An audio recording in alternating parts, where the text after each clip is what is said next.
Loneliness is the poverty of self. Solitude is the richness of self. May Sarton.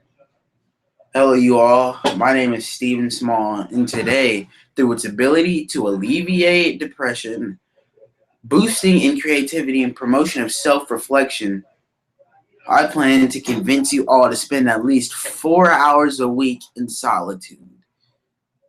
Life is a short yet seemingly endless series of mostly mediocre, dismal, and disappointing ventures we call existence. We don't even know the name of the man who created the fork. Certain realization of the futile attempts of man to pursue a sense of purpose such as this often overwhelms and consequently depresses people. Actually, the CDC states that a staggering 9% of people experience depression at least sometimes, and even 3.4 go through what we call major depression, which is chronic. As a result of this sometimes debilitating affliction, which actually causes the lack of motivation, the lack of a reason to live, many people seek prescriptions and often actually self-medicate themselves with drugs such as Xanax, Abilify, and Adapin, which are addictive and have many adverse effects. The alternative I provide today is solitude. Solitude is wonderful because it allows you to reevaluate your life. It lets you come up with your own solutions. When you're around everyone and you're depressed, many times some may try to put in their own word on what you may be able to do. And sometimes this can lead you astray with a solitude. And of course, after you meet a doctor, but solitude allows you to figure out what's best for you. It allows you to escape. It allows you to find out who you truly are. Although loneliness can be a contributing cause of depression, a 1997 study found that although teens didn't describe solitude as a positive experience, many reported increased feelings of well-being afterwards. You see, we have there's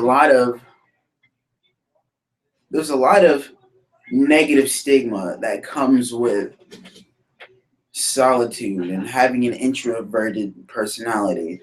But studies show that it's a very good thing.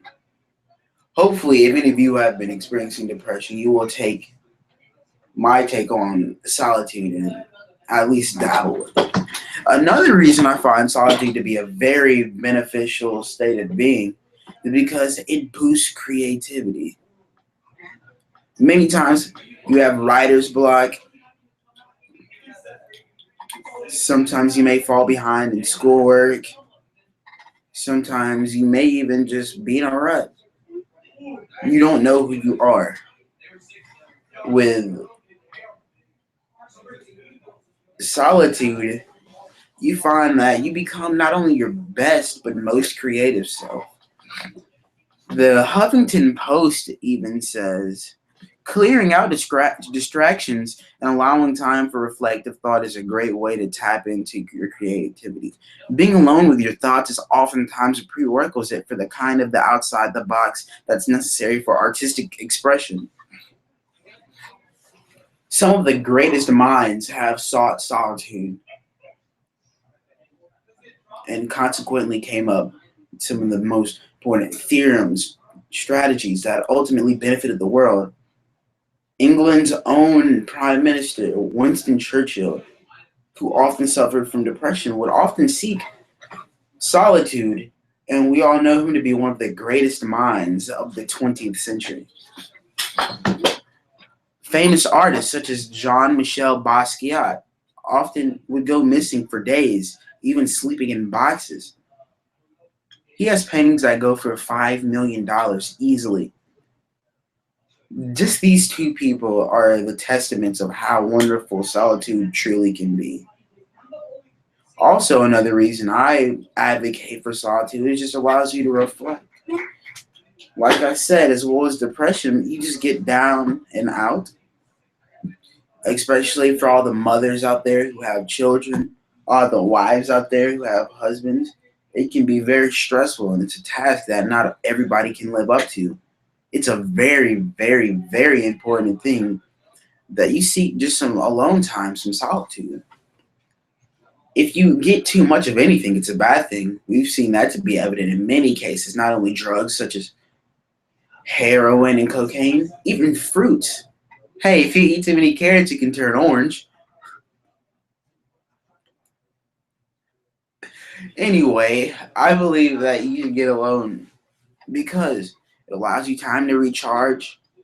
Sometimes we forget why we like or love a person. With solitude, you learn not only to love them again, but to love yourself. When you're away from people, technology, work, and the myriad distractions of everyday life, you can finally take time to breathe and just be. Use your alone time as a chance to clear out your cluttered mind and just get back in touch with yourself. It's a very refreshing and healthy thing. Some may say it's selfish to seek some alone time, but as long as you don't do it too much, like I said, at least 4 to 6 hours of solitude if you live with a spouse or have children. If you're a single or a bachelor or a bachelorette, maybe even up to 10 hours. It allows you to be your best self. You cannot love anyone unless you love yourself first. Hopefully, through me detailing its regenerative powers, its ability to alleviate depression, and just it's a time to allow you to reflect on your life, hopefully, you will all seek some solitude. And I know some of you may be wondering, how might I do this? I live a crazy work schedule. Maybe on the ride to work or school, you just put in your favorite CD, and as you're driving, just reflect on your day. Have a positive outlook. Maybe you have kids. At nighttime, when you put them to bed, you can read a book by yourself. Maybe if you're a bachelorette or a bachelor, when you get home, just turn the TV off and just reflect. Think, are you satisfied with who you are? And these are just a few simple ways that you can start your new outlook on solitude. Thank you very much.